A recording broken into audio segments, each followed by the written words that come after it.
and welcome to another segment of Who We Are and What We Do.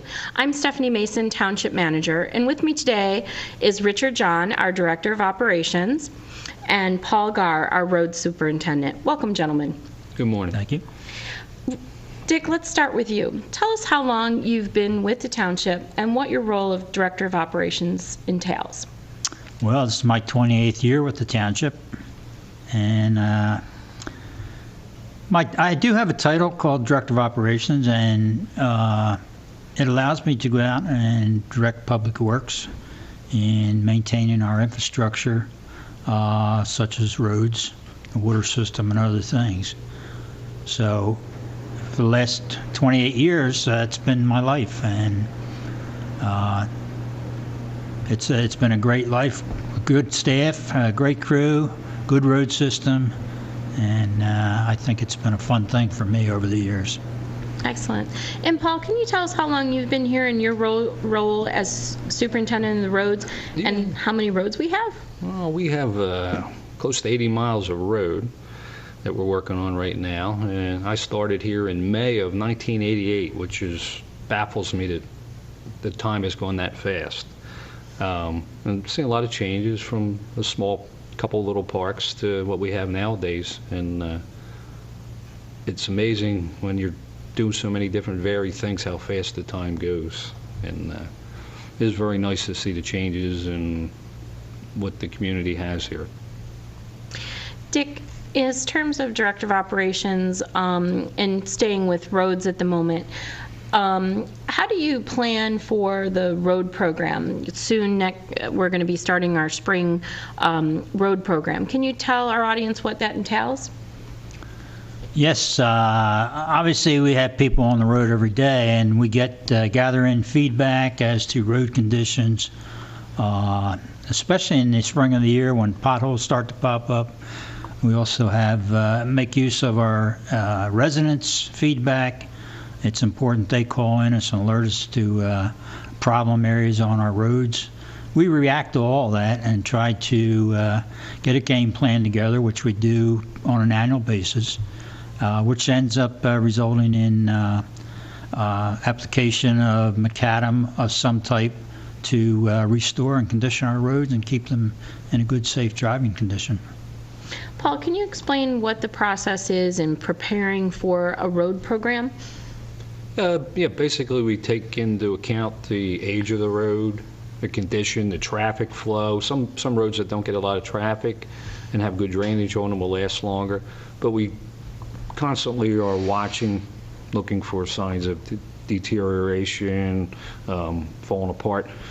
We do a lot of drainage repairs on the roads that most people don't notice, but we go around and look into them all before storms, during storms, after storms, to make sure they're functioning, and repair them. And it's an ongoing project with the roadways, and you got to keep a constant watch on them.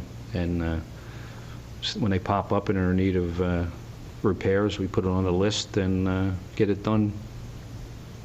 How many roads will we be repaving this year in 2016? Well, this year we're doing a little more aggressive program. We're going to do Wells, Turk, Spring Valley, Old New Road, a little dead end street off of Old New Road, part of Pine Mill Circle, Meeting House, Sandy Knoll, all roads that have been on the schedule for a while, but happily this year we have a little more aggressive program. We're getting a little farther. Mm-hmm. So I look forward to the next couple of years to keep doing the same thing and getting through and get some nice roads built. Mm-hmm.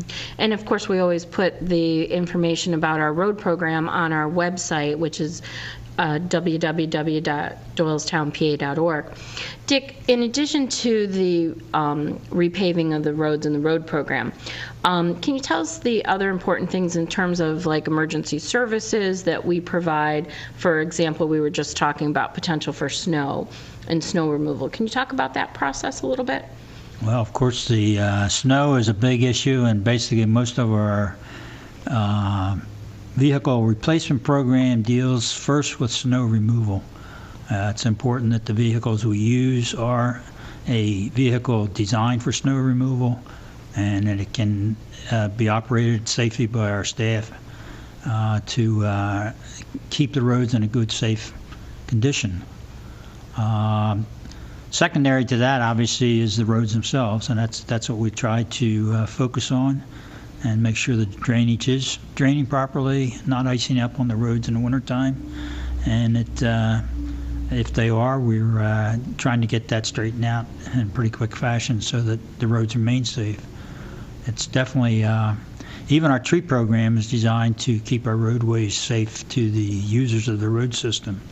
And over the last 20 years, we've had a really strong tree pruning, tree removal program to allow our roads to remain safe for operators and users. And also, it's the secondary bonus to that has been that we see fewer and fewer power outages resulting from trees that are coming down along roadways. So it's been a real bonus to the township to do that. Yes, I was speaking with PICO the other day, and they commented on how that has helped them with the electrical service in the township. Paul, you mentioned our parks, and although Butch Froelich maintains our park system, can you talk a little bit about how our overall parks are maintained and the workings between all of our public works departments? Yeah, we work, they help us out in the wintertime with the snow removal on the roads, and then they switch back to clearing trails in the park. And in the summertime, we will help them put in bike trails and band shells and whatever they need. And basically, it's great because we all work together as one big happy family and help each other out, which makes it really a nice place to work, get things done. And any one of us can bring our families to the park, any of the park systems, and we're proud of it, and show it off on the weekends, So It is. And at this point in time, we're maintaining, Dick, about 400 active acres of park and recreation land. Is that correct? That is correct. Basically, there's probably, in terms of active park itself, it's obviously less than that, but we have an awful lot of open space that we maintain. So not everything is mowed meticulously. It's depends on its use and where it's located as to exactly what type of maintenance it does get and receives. So I believe our total open space program of close to 700 acres, the active area for us to maintain is around 4 or less. So every week in the summertime, obviously our residents probably notice that the parks themselves get mowed on a weekly basis and are well maintained, and that's roughly probably about 150 acres that are mowed on a regular basis. Excellent. Paul, can you talk a little bit about stormwater and what's happening with stormwater?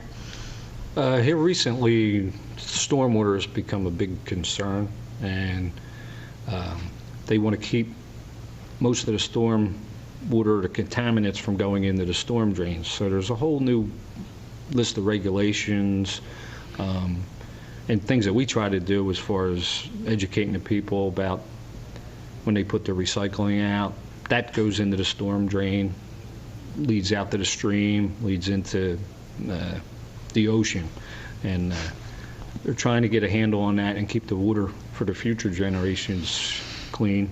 And that's what they've been working on. We've been working on quite a bit recently, and cleaning up other things, chemicals that are in the water, spills, that type of thing. Mm-hmm. Dick, can you elaborate a little bit on that in terms of the paperwork and the requirements we have with the Pennsylvania Department of Environmental Protection? Yes, yearly we do, upon conclusion of our annual activities for stormwater, we present a fairly substantial report that probably, if you looked at it, would be in excess of 100 pages.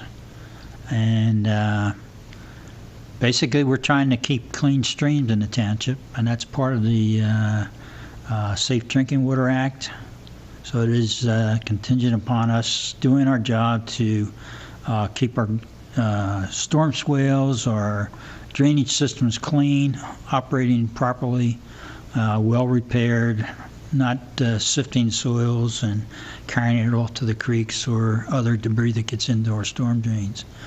It's an all-encompassing thing, and the end result of that is really clean streams and safe drinking water. Excellent.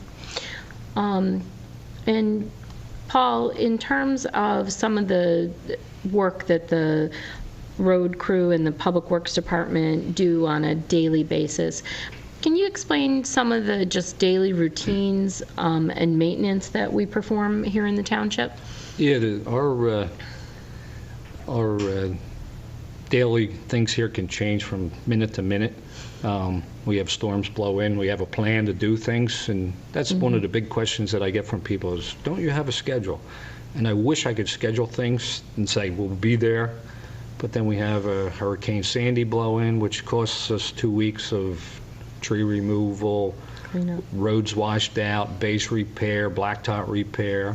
In the wintertime, the number one thing is keeping the snow and the ice off the roadways, which we had all our trucks set up for spring activity right now. We're doing curbs that we've needed to work on. We're doing that right now. We're calling for snow tomorrow, so we're going to knock off early and switch everything back over to salting and plowing mode in case. Hopefully it doesn't happen, but that's our jobs get varied. Now, once the weather warms up, we always have tree trimming on rainy days. We have potholes right now. We have a truck that's always loaded with cold patch. So far, I think I've only gotten 1 call or 2 calls on potholes on our roads that we take care of immediately. So on a day-to-day basis, we can switch from drainage, curb, concrete work, blacktop, you name it. And road bank mowing, I think. Road bank mowing's coming. And then along with this, the clean water, we also do street sweeping, which we just finished. We do that in the spring and the fall. And cover all the roads, and that helps keep them clean. We actually get 7 dumpsters full of road debris that went out of here this past week. So our job is varied. I've done just about everything that you would expect for a Public Works Department to do, plus many, many others. Too numerous to really mention. Right, and one of the things we do is we work with our Environmental Advisory Council, and every year we participate in Arbor Day. We're Tree City USA, and we plant trees. Dick, can you tell us, on average, how many trees we plant and different projects we've done? Well, that does vary. We have done this for about 20 years, celebrate our Arbor Day in the township. Those plantings have been along the byways. If you're familiar with the 611 bypass, there are hundreds and hundreds of evergreens that the township has planted along there to beautify that section of roadway. Down along the hospital stretch of 202, all those red maples you see there are part and parcel to our planting programs. In the parks, we do programs. I'm pretty proud to say that over the years, I think my tree count is up to about 2,500 trees that we've planted in the township along the byways and the park system. That is amazing. And I think that's pretty incredible. It is. And then one last aspect of Public Works, besides our roads and our parks, is our water system. And Dick, also you serve as our executive director for our Doylestown Township Municipal Authority. Can you tell a little bit about our water system and water operations in the township? Yes, the water system in the township basically consists of 13 wells, which we pump groundwater from to distribute through about 60 miles of water mains. We are not in every neighborhood of the township, but we're in most of the newer neighborhoods, which have come into existence since the 1990s. We pump about 1 million gallons of water a day to service our 2,500 customers. We also service some wholesale customers in outlying communities, and the system operates with 5 staff members and several office staff members. It meets its standards. We do over 70 tests every month for different constituents we might find in our water system to try to keep a safe drinking water. And I think staff is pretty proud of the fact they've been meeting those conditions, those permit requirements, and that our public, generally speaking, is in this day and age with all the contamination is serving the clientele very well. Well, it seems to me that through our Public Works Department, our roads, our parks, and our water system, and the tree planting that we've done, we are truly working to make our community a safe and healthy environment for our residents. Gentlemen, thank you so much for being with me today. And again, thank you. We look forward to the next segment of Who We Are and What We Do.